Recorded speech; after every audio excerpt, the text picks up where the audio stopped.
Estamos em casa da maior voz do fado, numa visita para dar os parabéns a quem faz 50 anos de carreira.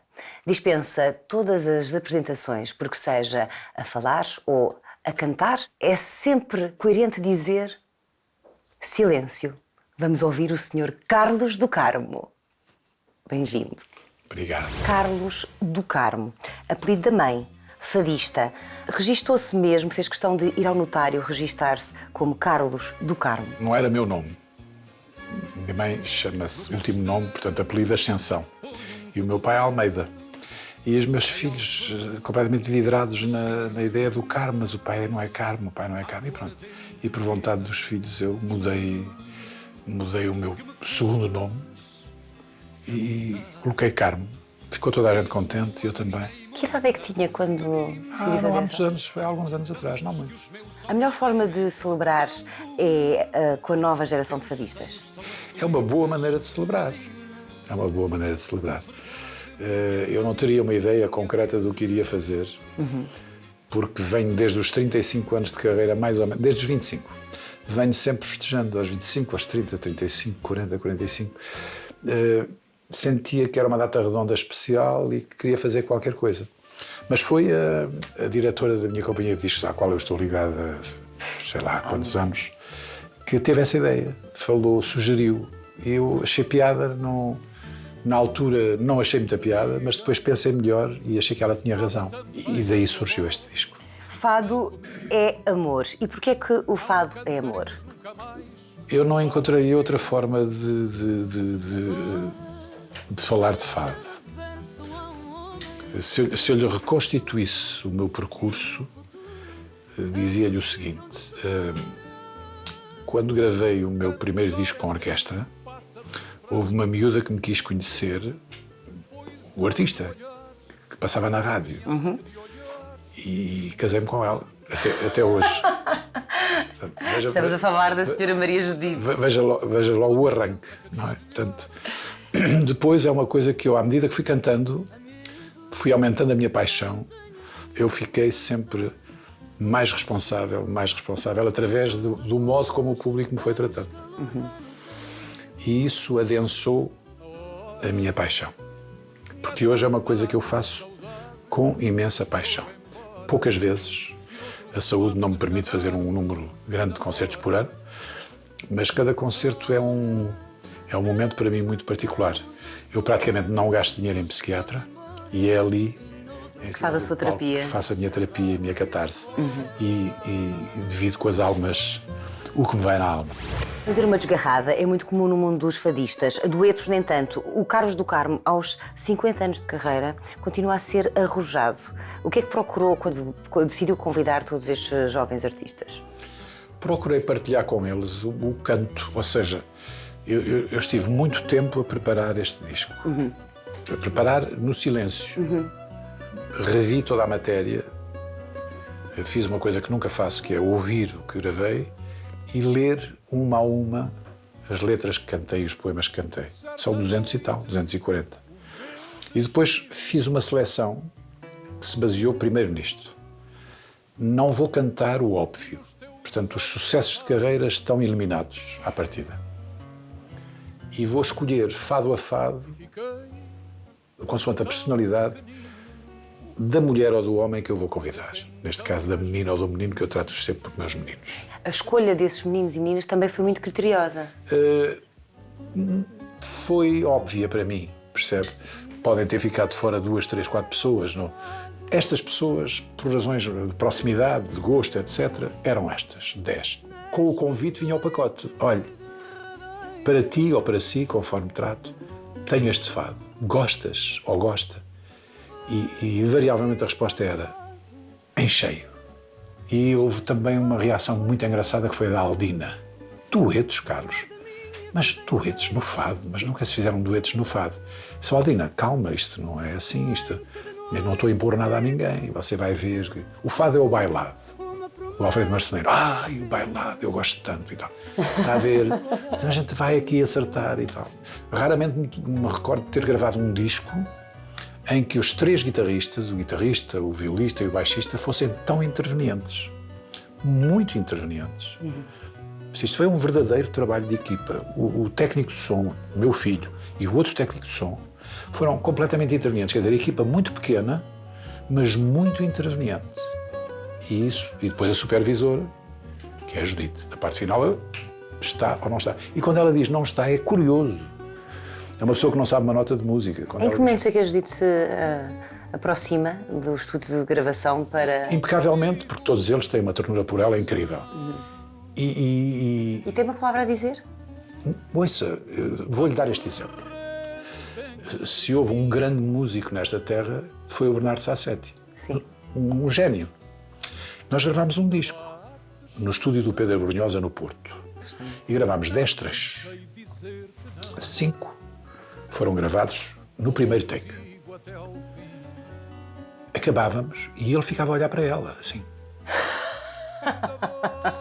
Mas estou-lhe a falar a sério, é olhar. Olhar não para a mulher de Carlos do Carmo, mas para a produtora. Não, para a Maria Judite, olhar.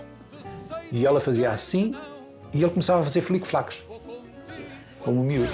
Mas é preciso grande intimidade para, perante um cantor como o Carlos, a celebrar 50 anos de carreira, estar em estúdio e fazer sugestões. Ou é muito fácil os mais jovens intervirem e darem o seu toque, como foi o caso dos técnicos? Completamente. Sabe que eu fui... É uma abertura diferente que tens que dar em estúdio? Eu fui educado de uma forma... meu pai teve muita importância na minha educação. Morreu, infelizmente, muito jovem, muito novo, e eu era rapaz quando ele morreu. E deixou-me uma grande marca de educação. O meu pai ensinou-me a democracia. Veja bem, isto em pleno Estado Novo, em plena ditadura. Esta coisa da participação dos outros, de saber ouvir os outros, de respeitar os outros. E, portanto, isto é muito natural. Não é o problema de que eu tenho mais 40 anos ou 50 anos que alguém que me dá o direito de eu dizer assim: oh, seu fedelho, venha cá, faça assim, faça assim. Não. É porque eu lembro-me, modéstia à parte, de ter 22 anos de idade e tinha uma cabecinha muito bem arrumada. E não gostava nada que uma pessoa mais velha viesse ao pé de mim dar-me ordens: oh, faça isto, faça aquilo. Eu disse: calma, eu também sei alguma coisa. Então eu transponho isso. Porque o Carlos referiu o Bernardo Sassetti. Em 2010, esse álbum maravilhoso que foi criado por ambos, como é que você vê esta fusão da sua personalidade musical fadista com a personalidade do Sassetti? Ouça, falar de Sassetti para mim é uma coisa... é muito curioso. É tão difícil como fácil. Difícil porque ele representa para mim uma grande perda. Raramente me cruzei na vida com um músico com quem eu me identificasse tão bem. Raramente. Nós éramos duas almas gêmeas dentro de um estúdio. Torna-se para mim difícil por vezes falar do Bernardo porque é uma perda irreparável, portanto, porque não o vou ter nunca mais. Isso aconteceu muito com o Ari. Eu senti a perda do Ari, fiz um luto muito longo, muito longo, muito longo. Eu sou muito afetivo. E se a pessoa é talentosa, culta, inteligente, eu gosto muito de admirar as pessoas. E esse apreço por o Bernardo eu tinha, profundo. Portanto, este é um lado. Mas depois há o outro lado, que é a festa. A festa, portanto, eu tratava-o por menino. E ele tratava-me por Carlos, não havia senhores. E a nossa conversa era normalmente muito interessante, porque juntávamos os saberes. Ele falava das suas experiências e eu juntava as minhas experiências, que eram de outro universo. E ele entendeu perfeitamente tudo. Então, chegámos ao estúdio, já tenho dito algumas vezes, e à entrada do estúdio há um tapete, limpámos os pés e deixámos ali o nosso ego. E entramos como uma pessoa só. E isso é inesquecível, é absolutamente inesquecível. Inesquecível também deverão ter sido os sorões em casa do já referido Ari dos Santos. Como é que eram passados esses sorões? Nesta onde estamos também muitos. Não penso que foram só na dele. Só na dele. Porque ele vinha para aqui e os meus filhos eram pequenos. E ele que era gordo, mas ele era maciço, era um tipo com muita força. Rolava aqui no chão, nas carpetes com os meus miúdos. Ele brincava como se tivesse 10 anos. 10 anos. Percebe? Era um sujeito muito, muito especial, muito especial. Tinha uma ligação muito curiosa com os meus filhos. Era o delegado sindical. Obrigava-me semanalmente a aumentar as semanadas. Eu dizia, tu estás-me a dar cabo dos filhos. E se eu não aumentava, dava-lhes ele o dinheiro. Estragavam os miúdos, davam-me os miúdos com dinheiro. Mas, enfim, mas eu era muito amigo dele e não podia fazer nada. E ele tinha uma relação especialíssima com a Judite. Especialíssima. De tal sorte que a última semana de vida foi a pessoa que ele quis perto dele. E a Judite foi todos os dias fazer-lhe companhia e ele morreu nos braços da Judite. Portanto, houve entre nós uma ligação muito séria, muito profunda. E foi fantástico também trabalhar com ele, porque ele era um gênio. Quer dizer, ele escrevia um fado numa hora. E nestes Tesourões também havia motivo para daqui saírem letras, destes convívios? Caramba, o mais possível. E em conjunto, em tertúlia, em movimento? Ele era hemorrágico. Quantas vezes nós, o Fernando Tordo, os amigos dele e eu e mais 2 ou 3, quantas vezes queremos uma ideia e queremos ter uma ideia e queremos um título, mas não sai. E a gente diz invariavelmente assim, pá, se tivesse aqui o Zé Carlos, porque aquilo era na hora, percebe? Se aprecia a língua italiana, há alguma frase de alguma canção que lhe tenha ficado na memória? Há várias, mas há aquele lugar comum que cabe em qualquer canção italiana. Amore, ti voglio tanto bene. É verdade. Mas isto cabe em qualquer canção italiana e não me venham dizer, são todas iguais. Não, porque aquilo é dito, repare, veja que as vogais são abertas, mas há uma contenção. Amore, não é amore, amore, ti voglio tanto bene. Isto já traz-me uma carga musical. Pronto, e eu a dizer isto e a pensar na Sofia Loren. Teve a possibilidade de conhecer a Sofia Loren, a sua diva. Cantei para ela. E cantar para ela. Foi a serenata da sua vida.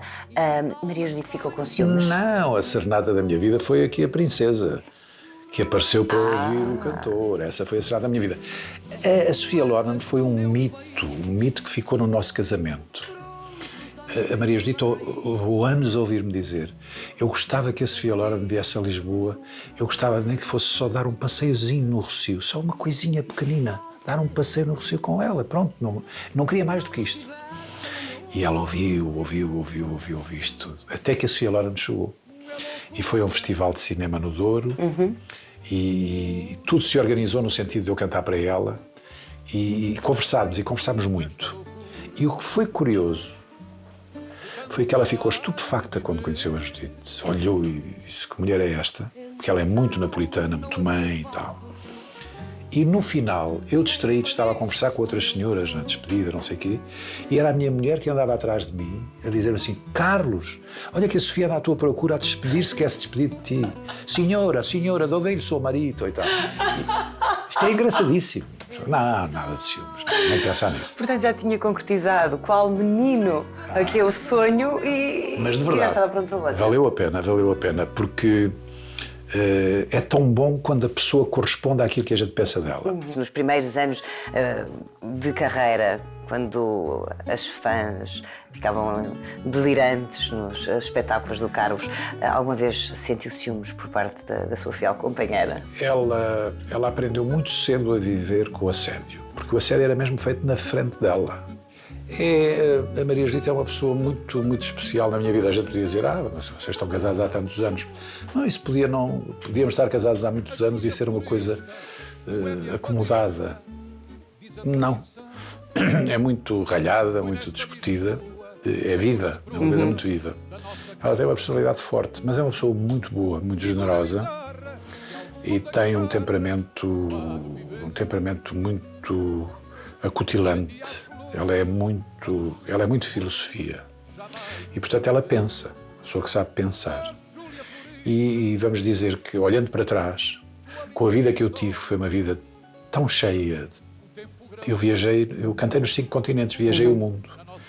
Se ela não fosse a pessoa que é, nós não tínhamos uma família construída. Portanto, todo este trabalho é um trabalho muito sério E é um trabalho que parece-me que lhe agradece. profundamente. A sensação que eu tenho é que quando nos casámos, ela sabia o que vinha. Disse, eu vou casar com um artista e, portanto, dá a impressão que refletiu sobre isso. Deve ter tido momentos, com certeza, que se arrependeu, mas depois emendou a mão. Depois, como todos os casais, nós tivemos altos e baixos, crises, mas prevaleceu sempre o amor. Entre nós prevaleceu sempre o amor. E é isso que nos conduz até aos dias de hoje. Vamos tirar a nossa fotografia para o Facebook? Está bem. Então aqui está. O nosso melhor sorriso. Ai, o nosso... É este? É.